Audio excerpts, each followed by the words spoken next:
आज आपण बटाट्याची शेव उपासाची तयार करणार आहोत। त्यासाठी आपण बटाटे उकडून घ्यायचे आहे। बटाट्याच्या शेवेपासूनच आपण उपासाचा चिवडा तयार करत आहोत। कुकर लावून द्यायचं आहे। यासाठी आपल्याला आपण जिरं भाजून घ्यायचं आहे, पावडर करून घ्यायची आहे।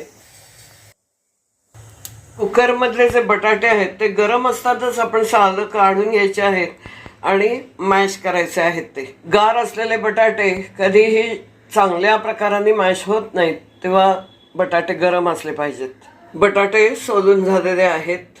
आता याकरता आपण चिवडा जर बनवायचा असेल तर काजू आहेत, शेंगदाणे आहेत, मीठ, जिऱ्याची पूड मगाशी आपण तयार केली ती, आणि बेदाणे, बदाम सुद्धा हवे असले तरच आपण बेदाणे घालू शकतो, कारण कधी कधी असं होतं की ते तळल्यानंतर मऊ पडतात।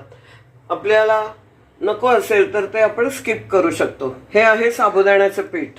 आपल्याला आवश्यक आहे तेवढं आपण घालणार आहोत। मॅशरच्या साह्याने आपण बटाटे एकदम बारीक करून घेणार आहोत, कारण कुठेही आपल्याला एखादी पण गाठ वगैरे अशी राहिलेली चालणार नाही। आपल्याला हे सोऱ्यामध्ये घालायचंय, तेव्हा बारीक झालं पाहिजे आणि एकजीव पण झालं पाहिजे। दुसऱ्या पद्धतीने बटाट्याची जर किसणी असेल तर त्यांनी असा किस हे केला तरी चालेल।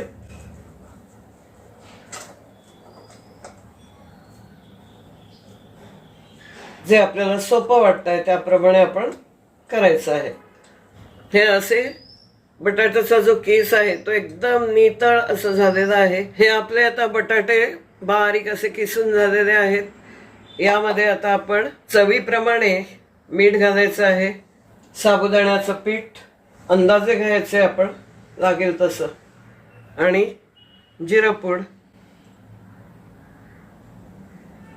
आता हे सगळं मिक्स करून घ्यायचं आहे।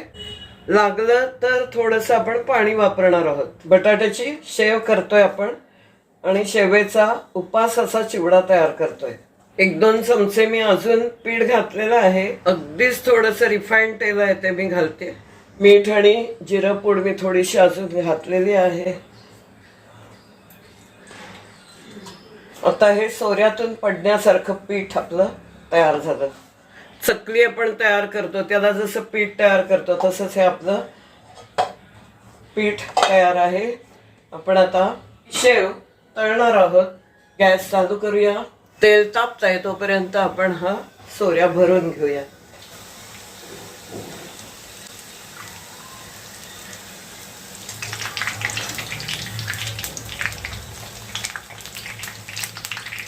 अशी ही आपली खमंग कुरकुरीत अशी शेव तयार होते। सगळी आपण करून घेणार आहोत आता।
तुम्हाला लक्षात आलं असेल की अजिबात लडबडाट न होता अगदी छानपैकी घोटी असं बटाट्याचं हे पीठ तयार करून आपण छानशी अशी शेव बनवलेली आहे।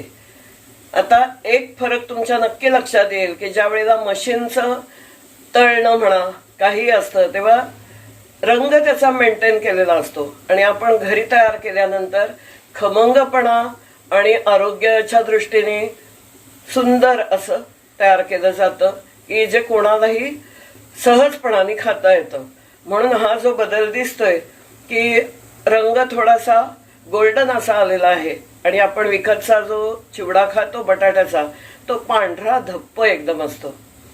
एवढा फरक वगळला तर अगदी जसाच्या तसाच हाही तयार होतो. आपली ही शेव आता तयार झालेली आहे.